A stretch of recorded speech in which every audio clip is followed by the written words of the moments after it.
Despite high expectations that they would reach the final stages of the competition, Croatia has been knocked out of the World Cup in Brazil after losing to Mexico last night 3-1.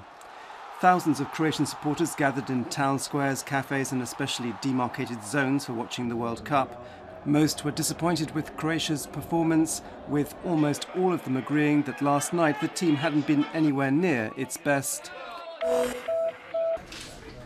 Following a meeting with health sector union leaders yesterday, Health Minister Siniša Varga this morning announced that there would be a meeting in the Finance Ministry today, which would focus on the finances of the Croatian health service.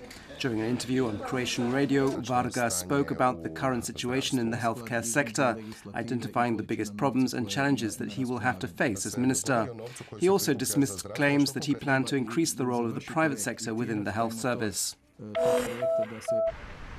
Today, the INA Oil and Gas Company holds its General Assembly, in which there will be a discussion about the company's financial report for last year. Despite profits of nearly 1 billion kuna, when one takes into account INA's lost assets in Syria, then the company recorded a loss last year.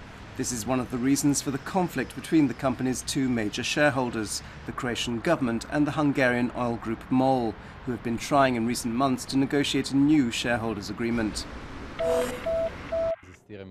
Entrepreneurship and Trade Minister Gordan Maras has once again said that he is insisting on a change to the law on VAT, which would mean small businesses wouldn't have to pay VAT when they issue an invoice, but rather when they receive payment for their services. Maras says he thinks the change wouldn't be too difficult to implement and that it would mean a lot to small businesses struggling with illiquidity. President Ivo Josipovic has said that he expects to win Croatia's presidential election in the first round. Commenting on his relations with the opposition leader and HDZ leader Tomislav Karamarko, Josipovic said they were correct, except for the occasional outburst.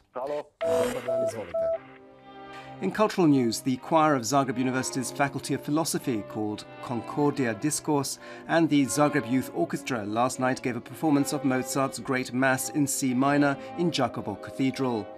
The soloists were sopranos Antonia Dunjko and Martina Đurđević, tenor Josip Čajko, and bass baritone Filip Sever, and the conductor was Igor Tatarević. Sport, and in other World Cup action, Brazil defeated Cameroon 4-1 last night. Brazil took the lead in the 17th minute through Neymar. Cameroon equalised through Matip in the 26th minute. Before half-time, Neymar scored another.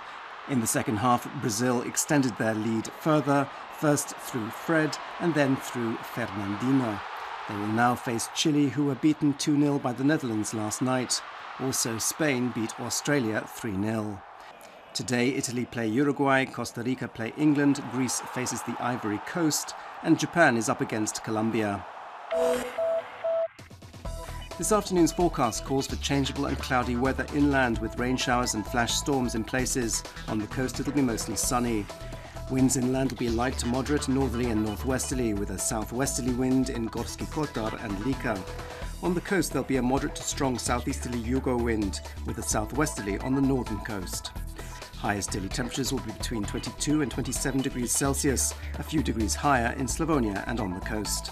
On Wednesday, it'll be moderately to heavily cloudy with occasional rain and heavier downpours in places. It will continue to be changeable for the rest of the week. On the coast, it'll be changeable with occasional rain showers. There could be some heavy rain along the northern coast on Wednesday and in Dalmatia on Thursday.